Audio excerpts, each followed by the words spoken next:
கடலூர் மாவட்டம் செம்மங்குப்பத்தில் இன்று காலை பள்ளி வாகனம் மீது ரயில் மோதி கோர விபத்து ஏற்பட்டதில் 3 மாணவர்கள் உயிரிழந்தனர்.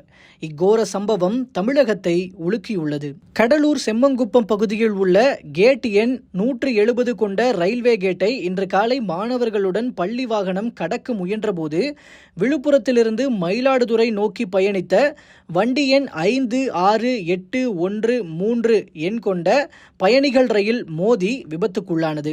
ரயில் மோதியதால் சில மீட்டர் தூரம் இழுத்துச் செல்லப்பட்ட அப்பள்ளி வாகனத்தில் 4 மாணவர்கள் மற்றும் ஒரு ஓட்டுநர் பயணித்துள்ளனர். இதில் நிமிலேஷ் மற்றும் சாருமதி ஆகிய 2 மாணாக்கர்கள் சம்பவ இடத்திலேயே உயிரிழந்தனர். இந்த தகவலை மாவட்ட ஆட்சியர் சம்பவ இடத்தில் பார்வையிட்ட போது உறுதி செய்துள்ளார்.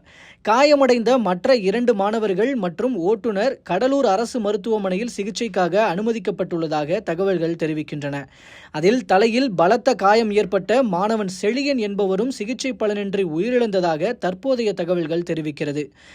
இதில் பலி எண்ணிக்கை மேலும் உயரலாம் எனவும் கூறப்படுகிறது. இந்நிலையில் இந்த விபத்துக்கு காரணம் கேட் கீப்பரின் அலட்சியம்தான் என்ற குற்றச்சாட்டு அப்பகுதி மக்களால் முன்வைக்கப்படுகிறது. இதையடுத்து மத்திய பிரதேசத்தைச் சேர்ந்த கேட் கீப்பர் பங்கஜ் சர்மாவை கைது செய்து போலீசார் விசாரணை மேற்கொண்டு வருகின்றனர்.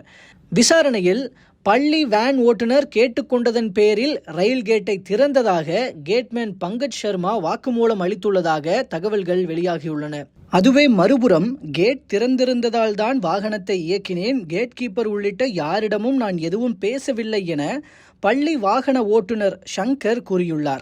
இவ்வாறு விபத்து தொடர்பாக இருவேறு தகவல்கள் தெரிவிக்கப்படும் நிலையில் ரயில்வே துறை மற்றும் காவல்துறை அதிகாரிகள் விசாரணை மேற்கொண்டு வருகின்றனர்.